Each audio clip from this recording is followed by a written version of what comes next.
The Drake Hotel had its grand opening on New Year's Eve of 1920. Only the most elite of Chicago were invited to the event. Throughout the 20s and the 30s, the hotel became a hotspot for celebrities visiting the city. Big names like Bing Crosby and Walt Disney had been seen sitting in the bar during their stay. So many big names came through the hotel. But there is one guest that never leaves, one who's been here at the hotel since day one. Many different people over the years of the hotel's operation have claimed that they've seen a distraught woman dressed in a red dress running down the hallway on the 10th floor. When they follow her to see if she needs help, she disappears. They say you can feel the panic and sadness coming off her in waves. She never makes a sound, even though she's running as fast as she can in heels and a fancy dress. 100 years later, she still haunts the 10th floor. But who is she? To figure that out, we'll have to go back to the beginning. Picture this. It's New Year's Eve, 1920. The grand opening celebration at the Drake Hotel is in full swing.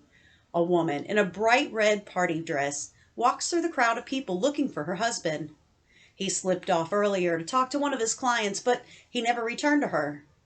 With a headache forming, she decides to go back to their room and lie down. On the way through the palm court room, she walks in on a horrible sight. Her husband is in a full intimate embrace with another woman. Distraught and a little more than intoxicated, she ran down the hallway, crying.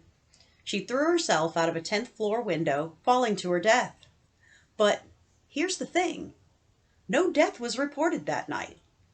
The only weird thing that was reported about the party was that a $5,000 necklace was lost or stolen by one of the guests. Now, there's a good reason this woman's death never made the papers. It was 1920 after all, and this hotel was considered one of the finest in the world. The people involved would have had been able to afford to make things go away. A suicide on the property would have been very bad for business. Plus, everybody present had a reputation to protect. It tells us a little something about the woman's death as well. You see, if she had landed on the sidewalk in front of the hotel, there would have been no way to cover it up. The theory is that she landed on the roof of the setback. Hidden from prying eyes, it would have been possible to remove her body without anybody finding out about it. No one knows why she's still hanging around, trapped in her misery. Maybe she's waiting for someone to find out who she really was. If you've ever visited this hotel, I would love to hear about it. Hit me up in the comments below. Thanks for joining me. I'll see you next time.